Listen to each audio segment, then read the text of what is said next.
नमस्कार मित्रांनो, आज पुन्हा आपली भेट. कंटाळत तर नाही मला रोज रोज ऐकून.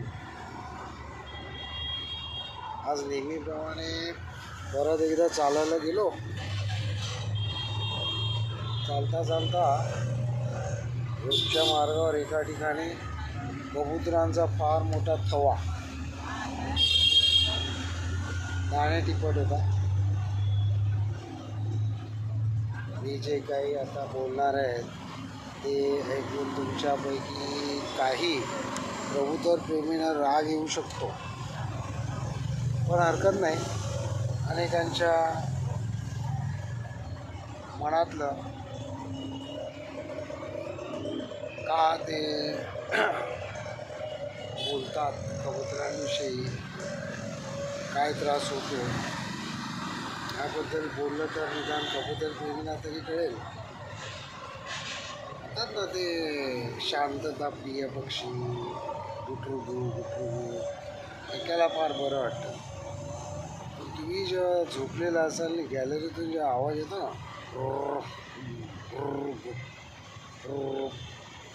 तर तुम्हालाही राग येत असेल ना. आणि काहीच नाही. खरं तर हा विषय आत्ता काढायचं कारण की मी फिरत होतो आणि तो कबुतरांचा थवा लागला आणि बघितलं तर एक यंग कपल जाडजूड अगदी त्यांना प्रेमाने दाणे खाऊ घालत होते. मी त्यांना म्हटलं चला सहज यांचं आज बोलूया यांच्याशी, काय कबूतर प्रेम, काय मिळतं याच्यातून आनंद, जरा छेड काढूया.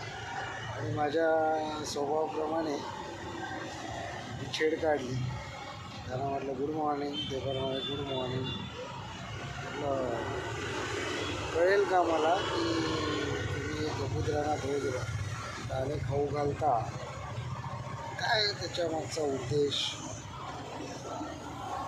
गंमत म्हणून, तुम्हाला बरं वाटतं म्हणून, की कोणी सांगितलं म्हणून. ते म्हणाले का हो असं काय विचारतं. नाही म्हटलं असं विचारायचं कारण असं आहे की कबुतरांबद्दल बऱ्याच लोकांना शास्त्रीय माहिती नाही आहे. कबूतर हा एक अशी प्राणी आहे जिथे मनुष्यवस्ती असते, फुकट खायला मिळतं तिथे तो राहतो. आणि त्याच्याबद्दल आपल्याला काही प्रॉब्लेम नाही. प्रॉब्लेम असा आहे की त्याच्या विष्ठेपासून जे जंतू तयार होतात ना, त्याचा माणसाला जर जंतू संसर्ग झाला आणि एखाद्याला त्याची ॲलर्जी असली तर प्राणावर पण भेटू शकतात. काही लोकांना दमा चाळवतो, ब्रॉन्कायटिसचा त्रास होतो खूप मोठा. काही लोकांना श्वसनाचे इतर आजार होतात. म्हटलं माझा एक मित्र होता, त्याच्या बिल्डिंगमध्ये त्याच्या फ्लॅटच्या वरच्या फ्लॅटवरचा माणूस नेहमी कबुतरांना खायला घालायचा. हे थवेच्या थवे यायचे आणि शिटायचे आणि ते सगळं खालच्या गॅलरीमध्ये. माझ्या मित्राच्या घरातले मित्रासकट सगळे आजारी पडायला लागले. ती औषधोपचार केले, ब्रॉन्कायटिसचा त्रास, श्वसनाचा त्रास, मग त्याने ताप, सर्दी, न्यूमोनिया हे सगळं व्हायला लागलं. डॉक्टरलाही कळेना ना सगळ्यांना परत का होतं. त्याने त्याला डाऊट आला. त्याने विचारलं तुमच्या फ्लॅटमध्ये स्वच्छता असते का. हो एकदम टापटीप. हो म्हणे रोज ना कबुतरांची घाण असते. वरून सगळे कबुतर येतात, घाण करतात आणि जातात. त्याचा मात्र आम्हाला फार त्रास होतो ते साफ करायचा. आणि मग डॉक्टरांची टीप पेटली. ते म्हणाले तरीच तुम्ही नेहमी आजारी पडता. तुम्ही या कबुतरांचा बंदोबस्त केला पाहिजे. नेट बीट लावून घ्या, काहीतरी करा उपाय याच्यावरती. तो मला सगळं लावलं आहे हो, आमच्याकडे लावून उपयोग काय. वरचा घालतो खायला ना, कबूतर येतात वरती बसतात, पडपडतात, खाली येते हवेवर चुकलेली विष्ठा. कोणाला रिक्वेस्ट करा, तुमच्या त्या वरच्या शेजाऱ्याला सांगा. तो गेला शेजाऱ्याला सांगायला, ते काय कोणच घेणार म्हणे, मूर्ख तुझा डॉक्टर, असं कधी काय होतं का, आम्ही कुठे काय नाही आजारी पडत. ते म्हणे तुम्हाला तो त्रास होत नाही कारण विष्ठा खाली पडते. नाही म्हणे मी नाही, माझा तो शौक आहे आणि मला मानसिक समाधान मिळतं. मी काय बंद नाही करणार कबुतरांना खायला बिना घालायचं. शेवटी तो मित्र माझा सोसायटीकडे तक्रार करतो, सोसायटीवाले त्या फ्लॅट ओनरला समज देतात. बरं कायद्याने तुम्ही काहीच करू शकत नाही अशा बाबतीत, ना नोटीस देऊ ना काही करू शकत. शेवटी तो कबुतरांना खायला घालणारा सगळ्यांशी भांडतो, पण खायला घालायचं काही सोडत नाही. मग माझा मित्रच ठरवतो फ्लॅट विकून टाकायचं आणि दुसरीकडे राहायला जायचं. तो बिचारा फ्लॅट विकतो आणि चांगली सोसायटी बघून आणि आजूबाजूच्या शेजाऱ्यांची आधीच खातर जमा करून एक फ्लॅट विकत घेतो.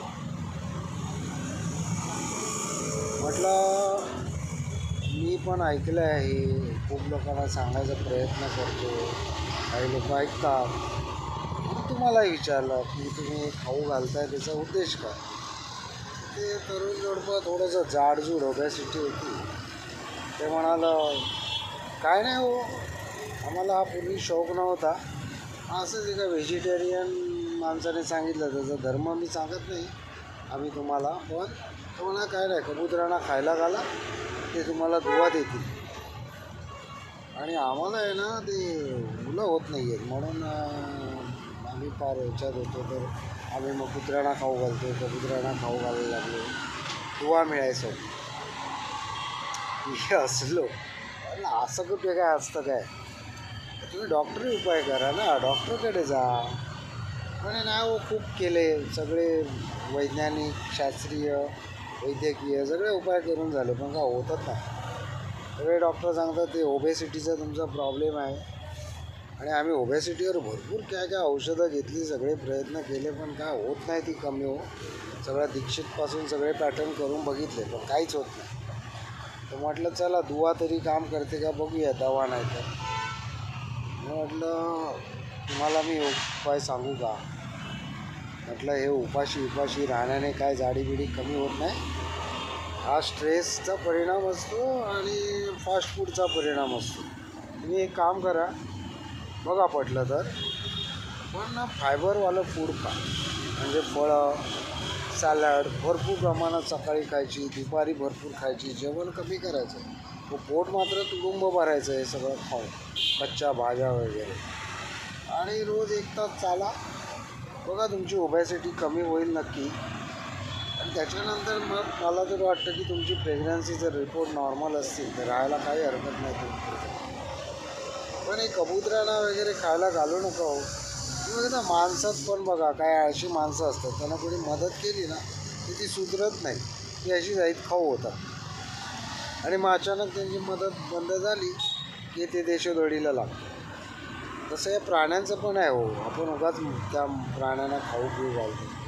काही पेट ॲनिमल सोडले जे आपल्या उपयोगाचे शेतामध्ये निसर्गाला असे काय पाळलं तर ठीक आहे. त्याच्यामध्ये आपलं पशुधन येतं, गाई बैल वगैरे सगळं. आणि कुत्रे कबुतरं हे ना उंबरण्याच्या आत ठेवायचंच नाही आहे. आपलं शास्त्रही सांगतं धर्मशास्त्र, पण लोक ऐकतच नाही हो. आणि लोकांना माणसं नको आहेत. स्वतःचा एकलकोंडेपणा घालवायसाठी असं नको तिकडे कुठेतरी वेळ घालवत असतात. त्याला ते पटलं, तो म्हणाला खरं सांगताय तुम्ही, बघू आम्ही तुम्ही सांगितलेलं करून बघू, उद्यापासून आम्ही कबुतरांना नाही खायला घालू. म्हटलं धन्यवाद तुम्ही माझं ऐकल्याबद्दल. म्हटलं हे माझं म्हणणं तुमच्याशी मी शेअर केलं आहे, आता मी माझ्या मित्रांशी पण शेअर करतो. ते म्हणाले, म्हटलं काय प्रॉब्लेम नाही ना, मी तुमचं काय नाव बिव नाही कोणाला सांगणार, पण पुढच्या वर्षी मात्र नक्की भेटू आपण इथेच, बघू काय फायदा होतो. कारण मी रोज चालायला येतो ते ह्याच ठिकाणी येतो असं नाही, दरवेळेला मी प्रांत बदलत असतो. त्यांना माझं बोलणं खूप आवडलं, त्याने फोन नंबर वगैरे माझा घेतला, काय करता विचारलं, आणि टाटा बाय बाय केलं. आता माझी पण वेळ झाली आहे तुम्हाला टाटा बाय बाय करायची. तुमची मतं कसा वाटला तुम्हाला व्हिडिओ नक्की कळवा. Bye, good night.